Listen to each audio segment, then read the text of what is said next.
Okay, good morning everybody and welcome to this webinar. We're going to get started now. I know there's a few people still yet to join us, but we want to get cracking now. As you can appreciate, things are in a bit of flux at the moment because we have lockdown version 2 starting on Thursday. So we're going to give you a brief government update because things are changing all the time at the moment. Before that, I've got everybody on mute. We want to make this as interactive as possible. We're going to have one or two of you answering some questions by putting some answers in the chat box.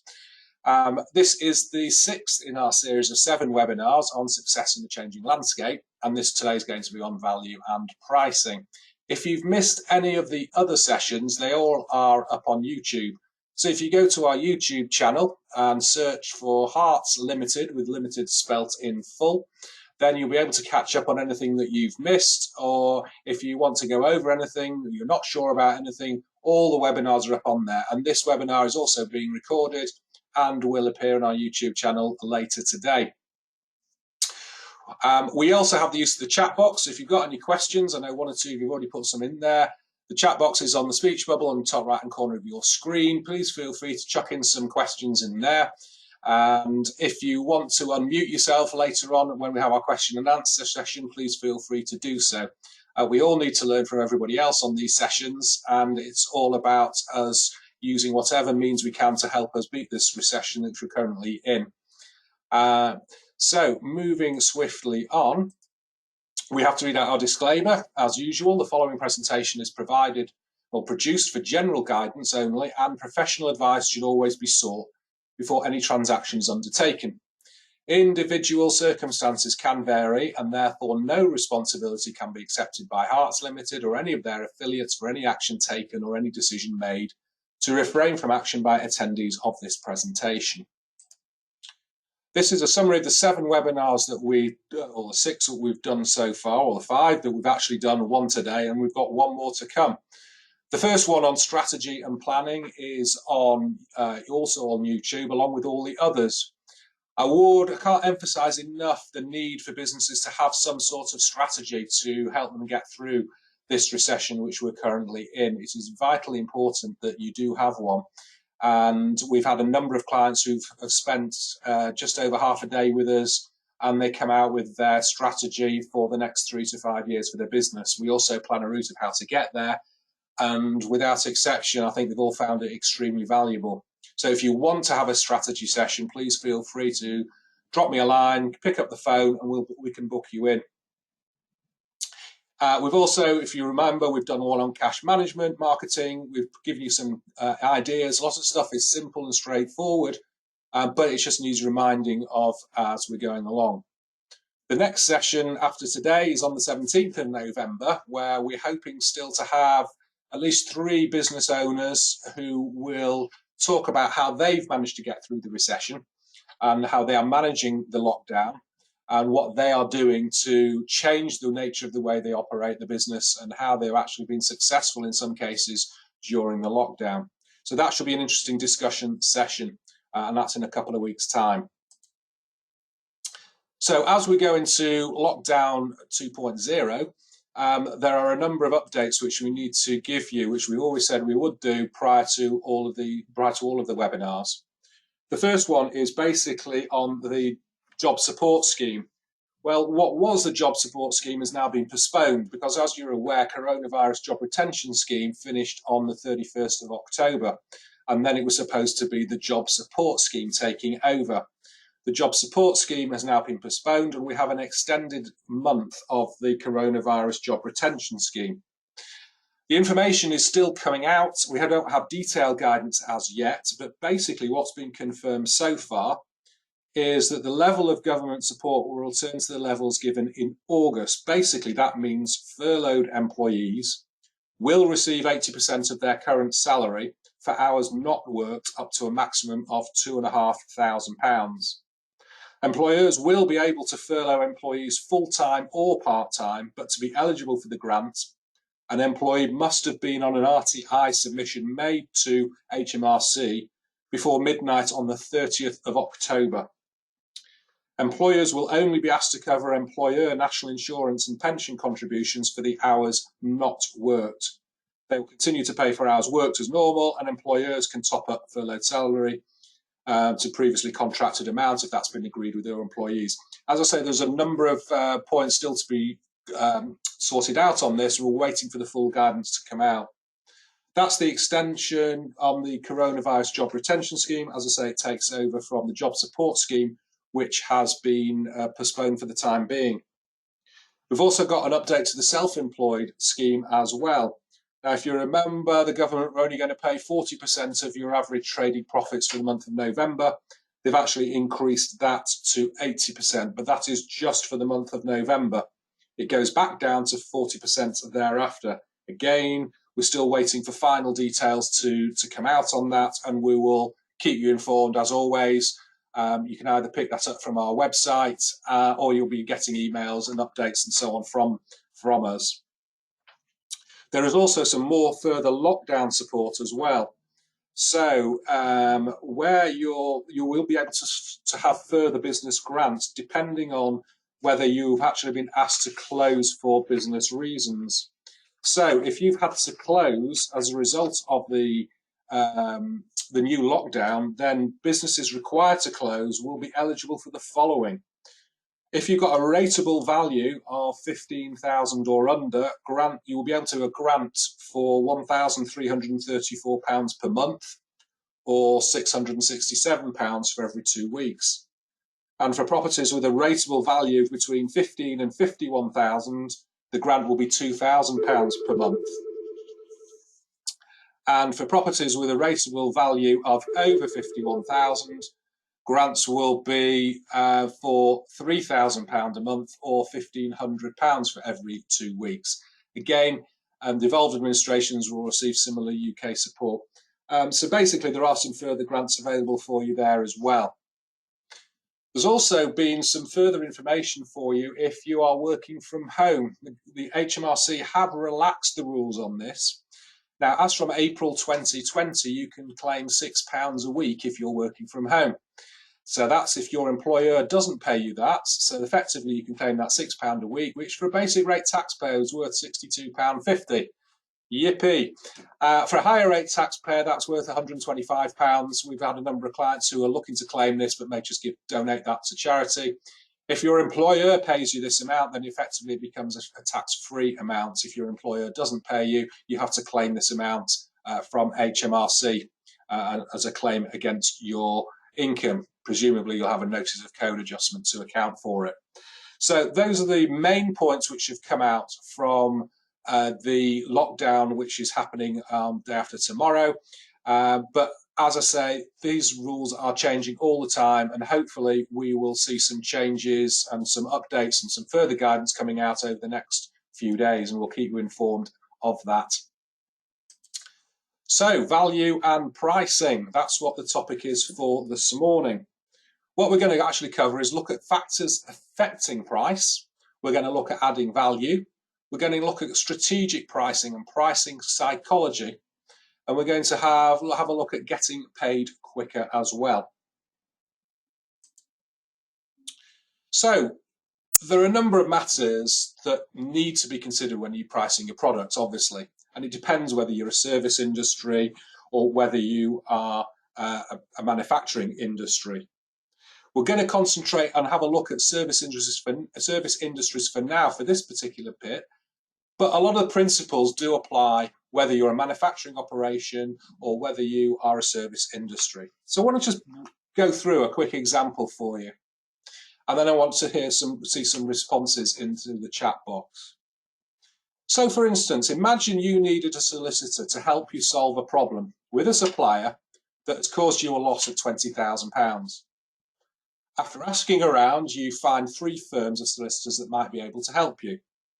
So you go to the first one, which has been the biggest, longest established firm in your region, and they've been around for about 100 years.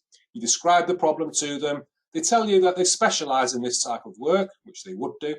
And whilst they can't promise you that they will get you a successful award for damages, they do demonstrate a good track record. When it comes to subjects of price, they'll tell you that they charge you £200 an hour for a partner, £100 an hour for associate time. Fairly typical. They're unable to give you an accurate idea of the total cost because at the outset it's impossible to know how long it's going to take. So, for example, it may or may not go to court. However, when they reassure you by telling you they will invoice you on a monthly basis for all the time spent on their invoice, they will itemize exactly what they've done. Okay, you thank them and you go and visit the second firm. This firm, only been around for about 20 years, average size lawyers for the region. Once again, they tell you you've got a great track record with this sort of work, and they think they might be able to help you receive damages of £20,000. When we turn to a question of price, they tell you that they normally charge out £200 an hour for a partner, £100 an hour for associate time. But to make it easy for you to budget, they provide you with a fixed price of £4,000. Okay, you thank them again, and you go to the third firm, smaller one, set up just 5 years ago. Once again, they demonstrate they've got a great track record with this type of work. When the subject turns to price, they say, well, again, it's impossible to say how long this work will take us, and it's impossible to tell you whether or not we'll be successful in achieving a successful claim. However, we appreciate you don't want surprise bills, and we also appreciate that if we are unsuccessful, you won't want to pay a big bill. So what we can offer you is a fixed price of £6,000 in the event that we are successful, and if we are unsuccessful, we won't charge you a penny. Put in the chat box, which firm would you appoint? Firm 1, Firm 2, or Firm 3? Give you 20 seconds just to put in there Firm 1, 2, or 3.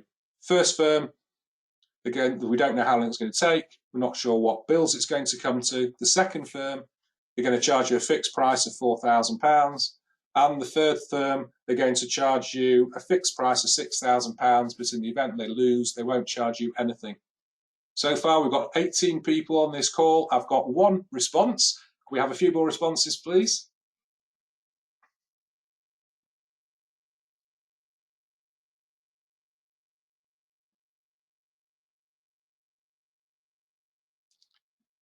All very interesting. It's great. So the vast majority of people wouldn't choose Firm 1, and a lot of people are choosing Firm 2 or Firm 3. When I attended this seminar and we put this, most of the people actually had said, well, we'd take Firm 3, and there's a vast majority here as well. Well, there's a number here that would take Firm 3. And the reason why they actually take Firm 3 is we've actually got, if you think about it for a minute, if you do get you damages for £20,000 and the value to you is £20,000 in the bank account, if the firm fails, then you actually get nothing, so the value is nothing. And with a fixed price of £4,000 for doing the work, you're going to be out of pocket one way or another. So it's not value pricing, because the value of the price can be greater. Value of the price is greater than the value. So it does teach us a few things here. Is people want to know generally how much it's going to cost in advance. So you need to have a look and consider whether you do have the opportunity for fixed price billing. What also comes out is that there's no surprise bills for the customer. You're taking on the risk and not the customer taking on the risk. If you're efficient, then the opportunity is to profit more. So for instance, if you can get this job done and it's not costing you £6,000 or £4,000, it's only costing you £2,000, there's an opportunity for a premium price, so the customer can actually pay more for you for actually doing a good job. You may lose some, but with increased prices and this opportunity for premium prices, you will cover it, and we're adding value to the customer as well. So that's just one example. So if we look at actually how to price, but that one was a little bit in relation to value pricing, but here we also looked at where the customer can choose the price as well. We can look at fixed prices. There's time-based billing, there's unit pricing, again, much the same for a manufacturing operation. It can be a method of pricing your products. We can look at results-based pricing, contingent pricing, and retainers. And we'll cover off a few of these over the next 20 minutes or so. We don't have enough time to go into absolutely everything, but certainly there's an opportunity for you here. What we're going to look at as well is the components. So we're going to look at adding value. We're going to look at explaining the value. We're going to look at the power of guarantees, menu pricing, getting paid quicker. And then we're going to have a look at the psychology of pricing, which is some very interesting stuff coming out of there as well. So, adding value. You need to increase the value. You need to explain to the customer the value that in a way that customers can understand it, and then you'll link your price to value. So, for instance, if we take you drop your books into Harts, for argument's sake. Ideally, if we explain the value of the work that we do, rather than we just say, look, here, you're going to get your set of accounts, this is how much tax to pay, sign here. The actual value that you're getting from us is on the basis that we are checking that your bank is all correct and all the books and records reconcile to your bank. We review your VAT returns to make sure you've paid the right amount of VAT and whether you've underpaid or overpaid. We actually reconcile your pay-as-you-earn records to make sure that you've paid the right amount of pay-as-you-earn, and again, you've not underpaid and overpaid. We ensure that your accounts comply with the Companies Act if they're limited companies accounts. We also ensure that you're getting the best tax relief for all the expenses which have gone through, and so on. So we're explaining all the value in relation to the work that we do, rather than just saying, here's your product, this is what it is. And what you want to do is providing on more benefits for the type of customers that you want, and managing perceptions so they appreciate what you're doing for them. An example of this is very much the importance of little things. So, for instance, you've got a chance to buy a business in Paris, for argument's sake, which is something that's really important to your firm's strategy moving forward. You don't know any French lawyers, so the Chamber of Commerce gives you two names. You've got Firm 1 and you've got Firm 2. Firm 1 answers the phone in 7 rings. Firm 2 answers the phone in 2 rings. Firm 1 has a gruff Gallic voice and Firm 2 has a friendly voice. Firm 1 says the person you need is away from the desk, but they promise to ring you back. It actually takes them 2 hours to ring you back. Firm 2 rings you back in 2 minutes. Firm 1 says, well, before the meeting, they send you a map showing you how to find them. Bear in mind, you're in Paris. As Firm 2 says, well, as well as sending you the map, they ring you up to check that you've received the map, tell you where to park, and check that you know where to come. They also offer to book you a table at their favourite restaurant for your evening meal. Firm 1, partner speaks just pidgin English. Firm 2, they speak fluent English and offers to audio tape the meeting so you have a permanent record to refer back to. Firm 1 only answers the questions you ask. Firm 2 probes to make sure that he identifies the real issues and not just restricting himself to the things you ask about. And so it goes on. Firm 1 will charge you £10,000, but Firm 2 will charge you £12,000. Which firm would you choose? Put your answers in the chat box. My guess is, hopefully, and preempting it, but most people will probably choose Firm 2. Yep, absolutely. And that's what's coming through in the chat box. So you're choosing Firm 2, you're going to actually pay more. It's very interesting because you pay more because you're getting more, or at least you perceive you're getting more. And what did Firm 2 actually do to get you to pay more? We haven't asked about the service. They've managed your perceptions, and for that, they're paying you 20% more. Very interesting example, and everyone's agreed in the chat box that they will all go for Firm 2. At the end of the day, we don't know how good their service is, but it's the perception that has mattered. So the factors that affect value are personal service, experience and expertise, the need for speed and timing. It may well be that you have something which needs to be turned around very quickly. Degree of risk that's involved, amounts at stake, exclusivity, prestige, and your brand, quality and support. There's all these factors that affect the value. And we could go into a lot of these in much more detail, but unfortunately we don't have the time for that this morning. So if we explain the value, we explain what you've done for the price. Again, I talked about this earlier in relation to the Harts example. Tell them what they have saved, explain the value of the work you've performed. and explain what would happen if you didn't do this.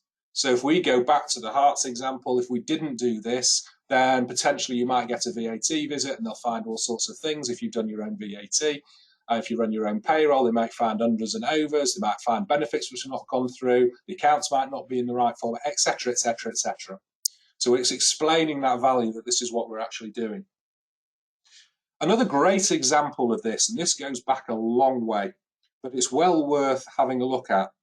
There's a guy called Claude Hopkins, who probably many of you won't know of, but he was widely regarded as the father of marketing. And he transformed the American company Schlitz beer, some of you may well have heard of. He was hired by this firm in 1919 to create a campaign that would help the beer company keep up with the competition. They were on the verge of bankruptcy at the time with incredibly poor sales figures. So what he did was he created an ad over 100 years ago, and it's one of the most successful ever. It helped move the Schlitz beer company to joint first of sales in just a few months. And what he did was he went to visit the brewery and experienced firsthand highly technical procedures that contributed to the ongoing creation of the product. He thought nothing of this because basically it was a standard process for making beer, and all the other beer companies did exactly the same thing. But because he was an outsider, it was the first time he fully appreciated the work went into the production of beer. And what is basically, I'll just read you this one paragraph. He said, I saw plate glass rooms where beer was dripping over pipes. I asked the reason for them. They told me these rooms were filled with filtered air so the beer could be cooled in purity. I saw great filters filled with white wood pulp. They explained how that filtered the beer. They showed me how they cleaned every pump and pipe twice daily to avoid contamination. How every bottle was cleaned 4 times by machinery. They showed me artisan wells where they went 4,000 feet deep for pure water, though their brewery was on Lake Michigan. They showed me the vats where beer was aged for 6 months before it sent out to the user. So basically he put that and he created ads which basically gave purity a meaning. And basically the ad that he came out with was, ask your doctor about Schlitz beer. He knows the importance of purity. Tell him that Schlitz beer is aged for months before it's marketed, aged in glass enameled steel tanks. He will say that it cannot cause biliousness. Tell him that every bottle is pasteurized after it's sealed. He will say that such beer must be germless. Ask your doctor what these virtues mean to you. Schlitz, the beer that made Milwaukee famous. And all he's done in that advert really is explain the value. Again, there was another ad which came out and he explained the value of what was actually going through there. I'm not going to go into any more of that, but you can see the advantage of explaining what's being done. It may not be any different to what anybody else is doing, but if nobody else is explaining the value, that gives you a competitive advantage for price.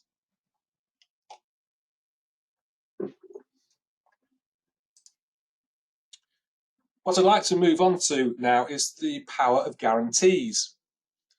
So we've already seen an example of that at the start with the very first example where the guarantee was if you didn't win the case, then we wouldn't pay you anything. Effectively, it's taking away the risk. Customers are therefore more likely to say yes and build trust up. You can have the use of testimonials as well, which is great, giving you power of guarantees. But if you think about your own business, is there any way that you can offer a guarantee to your customers to see how you can increase your sales as a result?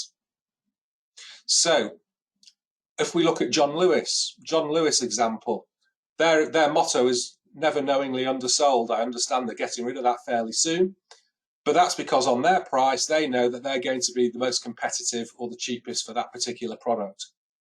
And that's how they can ensure that people coming in, because John Lewis has got a perception of being more expensive than everybody else. Majestic Wine Warehouse, I didn't know this until I went in a couple of weeks ago. I went in to get some bottles of wine to the local Majestic Wine Warehouse, and he said, and if you don't like that bottle, you can just bring it back if you didn't like the taste of it or whatever. So even if you've drunk 3/4 of the bottle, feel free to bring it back and we'll change it for something that you like at no charge. This fascinated me. I thought, well, how on earth why don't people do this all the time? And he said, and I asked the guy who was selling me the wine, I said, well, how come, you're doing this? How many people actually take up this? And he says, hardly anybody. But it's just another method, another guarantee to show that we can offer this guarantee, which improves our sales, and we can sell the wine at the particular price that we sell it at because we're giving this guarantee. Other examples, TGI Fridays used to have a 10-minute lunchtime guarantee. So if you didn't get your food within 10 minutes of you sitting down and ordering it, then again, you will get the meal for free. And Domino's used to have a similar one as well. I'm not sure if it's still there. If you didn't get your delivery within 30 or 45 minutes, then again, you wouldn't have to pay for the delivery. This is all the power of guarantees to help drive sales and give you the opportunity for premium pricing. We all know Domino's is far more expensive than pizzas than anybody else, but it's that guarantee which says, well, actually, I want a meal quickly, and therefore I want to be able to have it at the time I want it. They're always advertising on the football channels to order your meal for half time, because that's the 45-minute guarantee. That's the guarantee that they're going to give you, that you'll get it at the right time. So don't underestimate the power of guarantees, and think of something which may well apply to your business, and which will enable you to drive up price or potentially increase your sales. Having a look at menu pricing. Do you offer a 3, a 4 or a 5-star service? Do you have an opportunity to be able to do that? Because then customers can pick and choose what they actually want from you. You've got the opportunity of bundling products, and you've got the opportunity of showing the most expensive option first. Why would you want to do that? It's all about anchoring that price. If you can show the most expensive option first, and we'll talk about this bit more in pricing psychology, if you can anchor that price and to say, right, well, our first option is, for argument's sake, £5,000. Your client or your customer will have in their mind, well, actually, that's the most expensive, 5,000. Right. If my option 4-star comes out at £3,000, it's already a significant reduction. So you've anchored your price at 5, you're offering it at 3, and you might have a basic service which is at 2. When you tend to offer these 3, 4, and 5-star services, most people will tend to go for the middle option. And it gives you the opportunity to be able to premium price at that point. And also you can then say, well, I'm not quite happy with that 4-star price at £3,000. I'd like to take out that service and make it something that's more affordable, and so on. And it gives the client or the customer the choice of what actual services they want. Potentially then you can offer more, and you can explain savings of using bundles, and we're adding options as an extra. There's a whole lot of work that you could be looking at if you want to offer 3, 4, or 5-star service, or gold, silver, bronze, or whatever you want to call it. And then have a look and see if there's an opportunity within your business to be able to offer that sort of service. Getting paid quicker. How do we actually get paid quicker? What you want to do is set out your expectations to the customer, so you put it into your terms of business that we expect to be paid within 7 days, 30 days, 60 days, whatever your terms of business are, and you stick to that. However, you've got to make it easy for customers to pay. And I put in here on the slide here, legal and general example. This was because my own personal example came up where I had to renew my home insurance earlier this year. And we got an email through to say, yes, that's fine, this is your price. I said, fine, click here to pay. And you couldn't, because you hadn't got your passcode. You needed, then had to do the second security pass. I couldn't remember my password. I had to go back in there to then, and in the end I had to phone up somebody and I had to go and find the number. And they basically made it very difficult for me to actually pay, which was a bit bizarre. So what we will always recommend is make it as easy as possible for your customers, your clients to pay. Offer them standing order, direct debit. You can collect direct debits through a company called Go Cardless. Very easy to set up. The whole thing's online. They just take 1%. Have a look at cash. Cash is still king that's out there. People are still accepting cash. Take payments by credit card, PayPal. So make it as easy as possible as you can to ensure that you get paid. Have a look at loan funding as well. It might be possible for you to offer your customers some sort of funding for their purchase. much the same as if you go to any furniture store, they're offering you 4 years interest free to be able to buy it. There are a number of loan funding companies which you can team up with, where you can offer to get your fees or your products paid through that way. But also get a checklist for collecting and turning debtors into cash. Make sure you're on top of all of this. So before you even get to the point of people paying you, make sure you've got a standard credit inquiry form. Do you always get all the full contact details? Do you always take up trade references? Do you always do credit checks? Do you set credit limits? Do you always get written orders from customers? Do you check whether the order will take the customer over their credit limit? Do you always ensure the details on your delivery notes are accurate? And so on. So make sure that your systems, your processes are all in place, because often someone will come back to you and say, well, we haven't got a purchase order for that. And therefore you need to arrange to get a purchase order from the buying department. That can take another couple of weeks. And by the time you can resend out your invoice, and then the terms are another 60 days, it can take you forever to get paid. So making sure that you've got the right systems and processes in place to ensure that your invoice will be dealt with promptly, and you'll accept the money as in an easier way as possible on some of the items which are up on the screen there. That's the way to keep you getting paid quicker. And make sure you have adequate credit control procedures in place as well. Okay, moving on to pricing psychology. This is a very interesting area. And what I'd like you to do is, again, just put in the chat box which would you show first? Which looks cheaper to you? Is it the 1200, number one, £1,200 without the decimal point but with the comma, or £1,200 without anything? Just put in the chat box, is it 1, 2 or 3? Which one looks cheaper to you?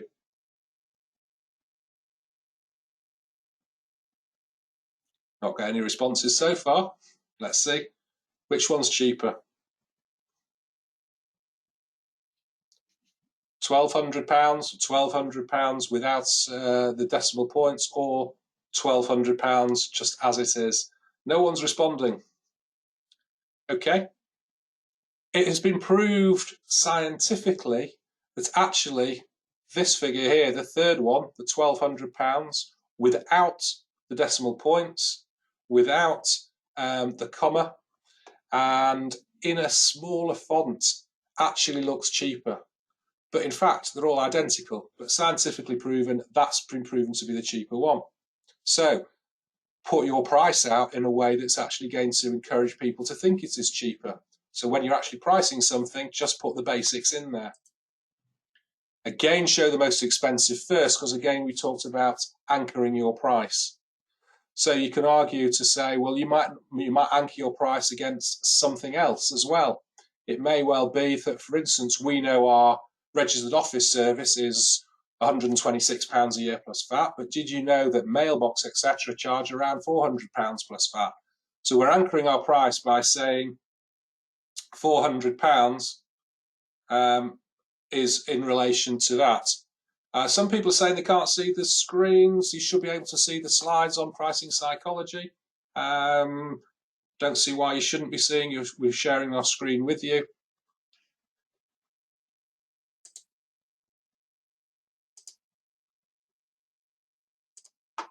You should continue to be seeing this pricing psychology screen here. Okay, now everyone can see. Right, lovely. I'm not sure what happened there. So you could show the 1200, 1200, or the 1200. So we're showing the actual one is 1200, is the smallest one is actually looks the most cheap. Price this in installments as well. So rather than give a headline price, price the whole thing in installments.